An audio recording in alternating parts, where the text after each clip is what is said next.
What's up, you guys? Welcome back to Sinister Bunny Studios, your go-to channel for heavy metal content. And welcome back to another.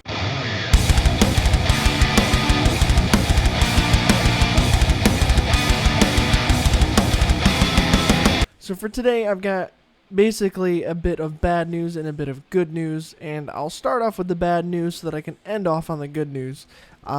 Recently, if you haven't kept up with Facebook and social media, Facebook has announced that there's going to be some guideline changes for their platforms, which includes everything Facebook owns, like Instagram, and I think they own WhatsApp as well.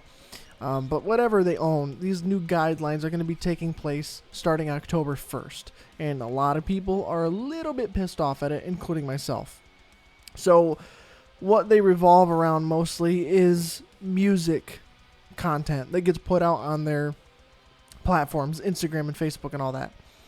And it's basically stating that if you post any kind of content that has music in it, especially like copyrighted music, it's more than likely going to be taken down. And if it's like a consistent thing with you, your page or your account or wherever you're posting the content may get removed or banned or whatever because you're posting that kind of stuff.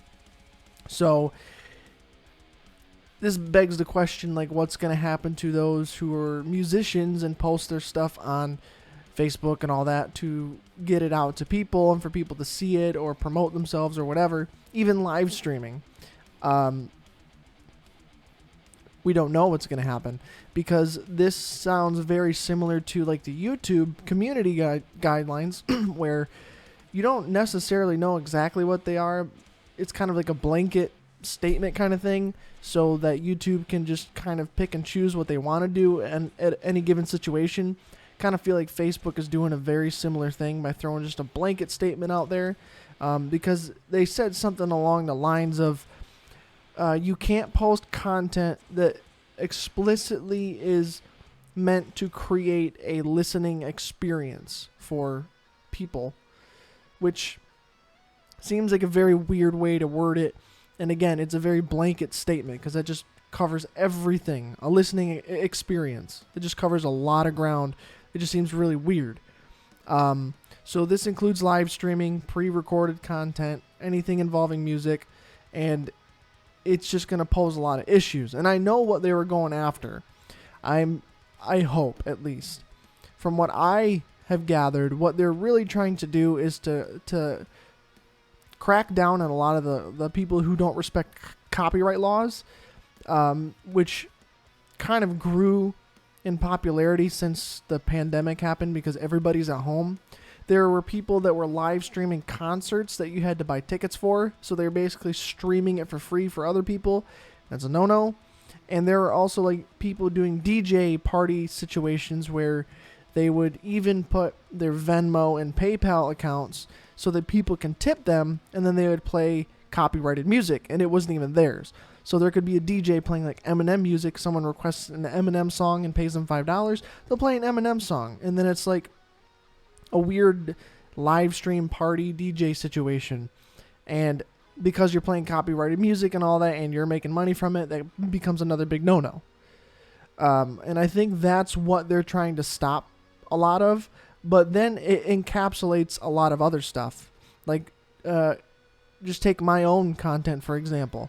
If I post some kind of clip from one of my songs or a video I did or something like that on Facebook to get people to come over and watch it and stuff like that, even though it's my own music and it is copyrighted because I own the rights to it, because I made the music, I've recorded the music, and I sell the music, Facebook has no way of knowing that I am the person who has the copyright to that song.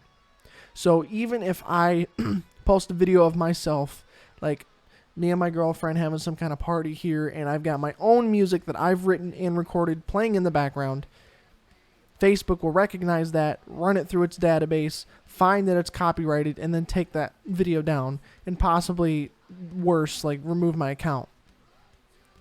So musicians now can't even post videos of themselves. I mean, you can do it as much as possible until October 1st, I guess, which is I'm still going to do what I normally do until October 1st, and we'll see what happens. But nobody can do anything musically anymore, and I've seen a lot of people that are pissed off about it for very just reasons, and me and myself included. So it's a weird turn of events. And even Instagram, like I post stuff on Facebook and Instagram from the channel and my own personal accounts, showing off my music and stuff that I do. Well, because what I do is mainly music now, I'm probably not going to be able to do that anymore after October 1st. So basically the plan that I have for that is that I'm going to continue doing what I do through October 1st. And if they do anything to me after October 1st for doing the same stuff that I always do, which is respecting copyright laws and playing my own music and owning the copyrights to the music that I play, or if it's a cover, having a cover license to make it legal to play it. If they do something stupid like remove my account or ban me or whatever, I just won't use it anymore. I'll get off Facebook. I'll get off Instagram. I don't want to. Facebook I could care less about, I guess. If that came down to it, like Facebook, it's not what it used to be, and I feel like with these kind of guideline changes, it's starting to downward spiral into the MySpace world of disappearing.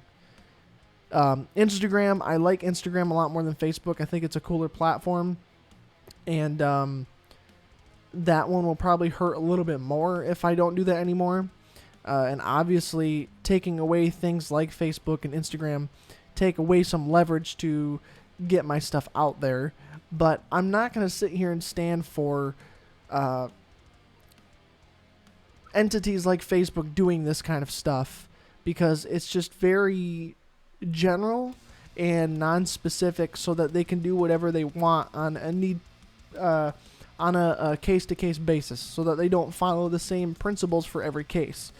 They can just kind of change what they want to do based on what the time is and what they think they need to do. They don't have to address every issue the same way because their guidelines are vague and general and ambiguous, so that they have that extra leeway to do whatever they want. You know, I think that's wrong. I don't even like that about YouTube. But the thing with YouTube is, I think YouTube is the best social media platform because you can do a lot with it. And especially now that they have those community tabs for some of the bigger channels, it just makes it even more great, I guess, than other social media platforms. And, you know, if you want to update people and talk to them, you just post a video. They can interact in the comments and all that fun stuff, just like any other platform. I think it's better. And I don't like the way they do the community guideline stuff, because I've had issues with copyright things on my channel because of covers and all that, which is fine, I guess, to this point. But I've never gotten a strike, which is good. I just gotten like copyright claims to covers and stuff like that, which is fine. When it's right, not when it's hit me with a copyright claim that's not even close to the right song, because their algorithm and the way that it analyzes video just completely messes up. Other than that, it's not that big of an issue, and I kind of see YouTube being around a lot longer than Facebook and Instagram, because it already has been, I guess, and it's a lot stronger than those social media platforms, at least in my opinion. So I don't see it going anywhere anytime soon, but I can't say the same for Facebook and Instagram. It's just sad to see, and it's really unfortunate that they're doing that kind of stuff. It's going to piss a lot of people off, and it would not surprise me if they lose a lot of support because of this starting on October 1st, depending on how strict they are about it. We'll have to just kind of wait and see, but that is what it is. And the last thing that I'll say about that is, it doesn't make me feel very comfortable with them doing this, not only because they're doing it, but the attitude they have towards it. So there was a statement that was released with Facebook in response to the outrage that people are having about these community guideline changes, and Facebook basically said something like this: Facebook is a platform to connect friends and family with friends and family, not performers with their fans. That is a very fucked up statement, I think, and I think it's really a bad move on Facebook's part to even say something like that. I understand maybe they're trying to put their foot down, but that was not a good move. That's destroyed your credibility just a little bit. But we're only going to be able to play it by ear and see where this goes. So if you see my Facebook stuff disappear or Instagram or whatever, you'll know what happened. It's sad to see. But moving on, let's get rid of the negative side of this conversation. Let's move to something a little more positive.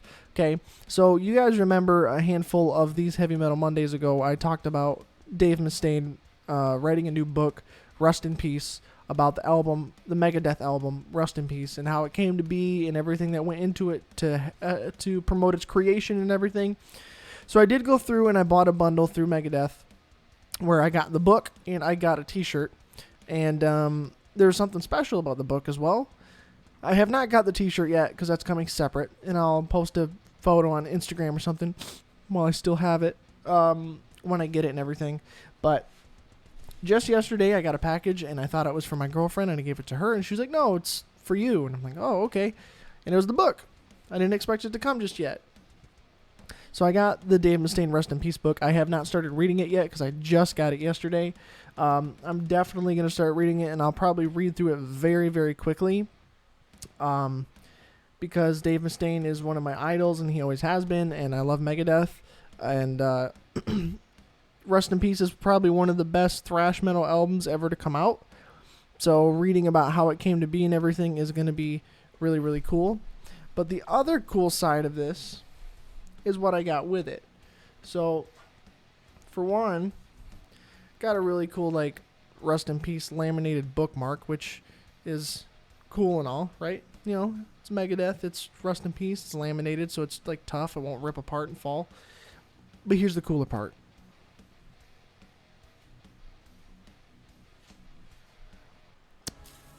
Oh, yeah. That is Dave Mustaine's signature right there in Sharpie. It's, like, legit his signature too. The 9/24/90 is part of the graphic because that's like the Rest in Peace time era because that's 1990. But the signature is separate and I can tell that it's a marker. And I actually watched him on some live streams that they did with interviews about the book while he was signing a bunch of these. So now I have a signed piece of paper of Dave Mustaine. In the end, I would like to be able to go to a meet and greet thing and have something signed in person. But the fact that I have an actual autograph from Dave Mustaine is really cool. And I never thought I would have one of these, like, ever. And since Dave Mustaine is one of my biggest heroes and one of my biggest idols, this is going to be awesome. I need to find a way to preserve this better because it's on just this little postcard thing. I thought about laminating it or putting it in a frame or some kind of special protective case or something just to keep it protected. I'll keep it in the book for now, but I do want to get something protective for it. So I'm going to be reading this and admiring his signature and everything while I've got it. And then I can talk about the book, I guess, once I finish reading it or as I go through it or whatever, so that you guys know and you guys can read along if you got the book yourselves. And yeah, I mean, let me just safely put it back.